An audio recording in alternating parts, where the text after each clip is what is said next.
Back to Close Up, we were getting to know a lot of different Republicans running for Congress in New Hampshire's 1st District. And one who's bringing a lot of conservative energy to this race is former Trump administration official Karoline Leavitt, who is connecting with us this morning. Thank you for joining us, Karoline. Thank you for having me, Adam.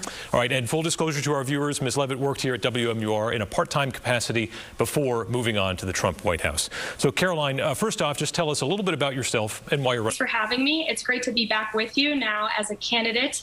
I am a born and raised Granite Stater. I was born and raised in the town of Atkinson in a business family. Grew up working at my family's business. We owned an ice cream stand in my hometown. My family's also been in the car business for 30 years. So I grew up here and then went on to St. Anselm College. I took advantage of every opportunity I could at St. A's. I originally went to play softball. Quickly learned it wasn't athletics I was interested in. It was politics and media and news. And that's largely because of our First in the Nation primary, which is so crucial to our livelihood here in the state of New Hampshire, our economy as well. We need to protect that at all costs. But following my experience at St. Anselm College, I earned a job in President Trump's White House. I wanted to work for him. I believed in his America First agenda. And so I actually went on whitehouse.gov and applied for a position. I was accepted. And when I got there in 2018, I worked my way up the ranks and ultimately served as an assistant press secretary in the White House press office alongside Kayleigh McEnany, the former press secretary for President Trump. She was a rock star and is a great mentor. I helped prepare her for her briefings. I had the opportunity to brief President Trump many times before he took the podium, particularly during the COVID-19 pandemic. It was the honor of a lifetime. I learned a lot in a very short amount of time. The West Wing of the White House is a very high-pressure environment. And then after the 2020 election, I was the spokeswoman, communications director for Congresswoman Elise Stefanik, who is now the House Republican chairwoman on Capitol Hill. I proudly helped her kick Liz Cheney out of that leadership position. We got Elise onto the job. And then soon after that, I came home to launch my own campaign because I was looking at all of the legislation that Chris Pappas, my representative, was voting in favor of. The Democrats and Joe Biden are literally destroying our country. We've seen incredible destruction in just 8 short months. So I threw in the towel, threw my hat in the ring, and I'm very excited to be in this race. We're gaining a lot of momentum and support from conservatives across the state of New Hampshire, and I look forward to the months ahead and getting to know voters more. Obviously, the Trump endorsement is going to be huge in this race. How do you wrestle it away from the guy who got it in 2020, Matt Mowers, who's running again? Well, look, I am running on President Trump's America First agenda because I proudly helped advance that in the White House press office, like I said, alongside Kayleigh. I worked for a very proud ally of President Trump on Capitol Hill, Elise Stefanik, and I am focused on earning the support of voters. I know they believe in the America First agenda, and that's what I'm running on, those policies that were uplifting families just like my own. I've been very strong on the need for less regulation in our economy, unleashing the potential of New Hampshire small businesses. President Trump did that very well. We also need to ensure election integrity. Moving past looking at 2020, how can we move forward in a positive way before 2022? My campaign launched an election integrity coalition, and we are working with great patriots across the state who are trying to do better for our election system leading up to next year. Yeah, you launched that election integrity coalition citing, quote, irregularities here in New Hampshire. What is your specific allegation there? Because there was a lot of scrutiny on the vote here in New Hampshire, an audit in Windham. The Secretary of State, the governor, said this was a free, fair, and clean election here.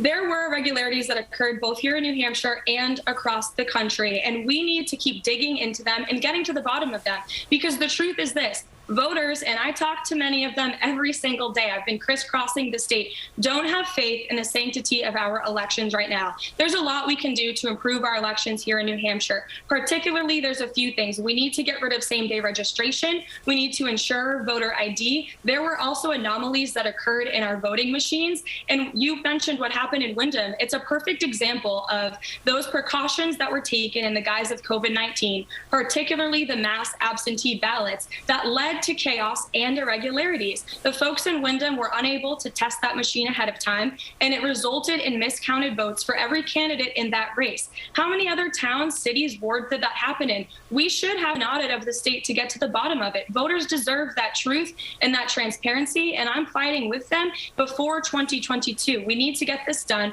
There are ways to improve. We should be honest with ourselves and do it. And I know that there are great legislatures in Concord who are looking to get that done. And when I'm elected to federal office next year, I will ensure that bureaucrats in Washington, D.C. keep their hands off our elections. We need to ensure state and local control. Do you believe President Trump won New Hampshire?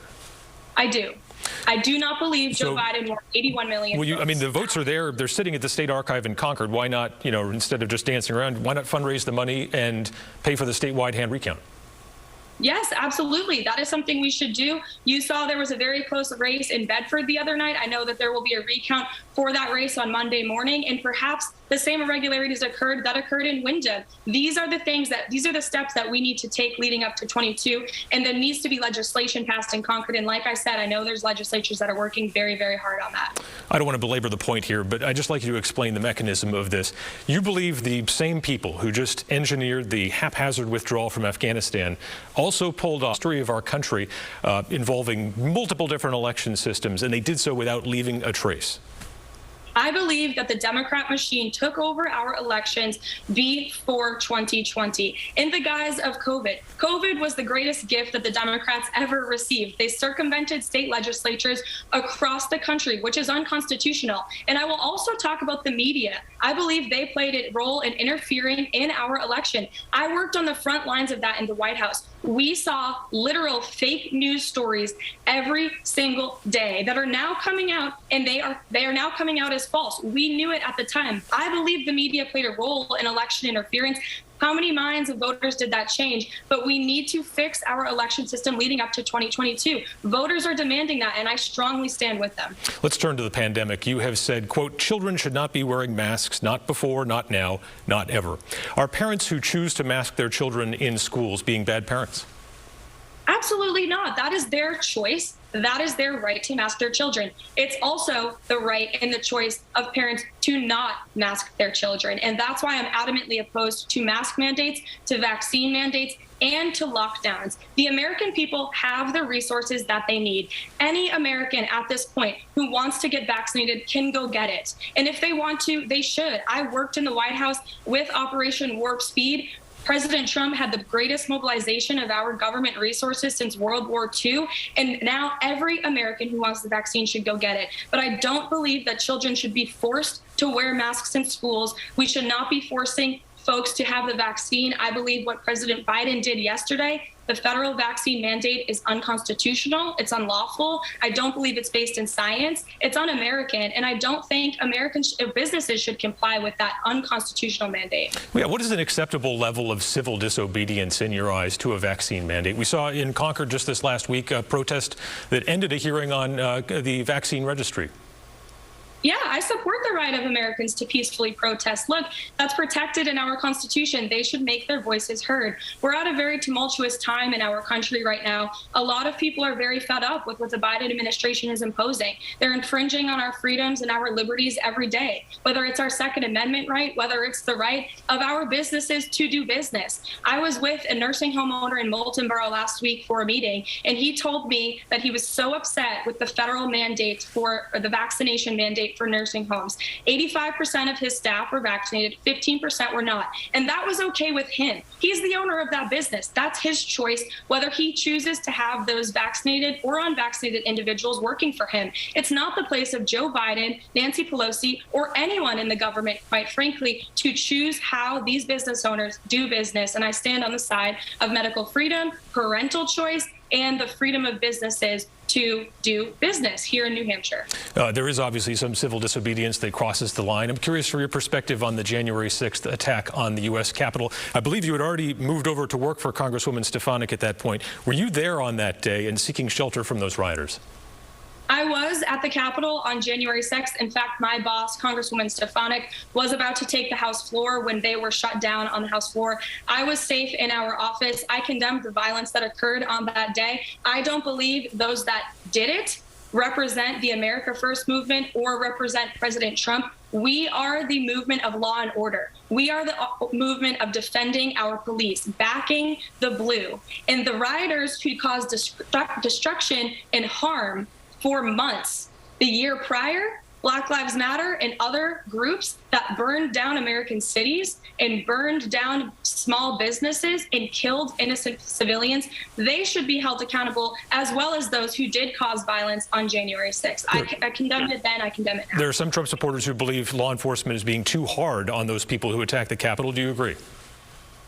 I think that those who cause violence and destruction should be prosecuted to the fullest extent of the law. Again, I said that on January 6th when I was working there for Congresswoman Stefanik, and I agree with that now as well. All right, Karoline Leavitt, we will see you out there on the campaign trail. Thanks for joining us on Close Up. Thank you, Adam.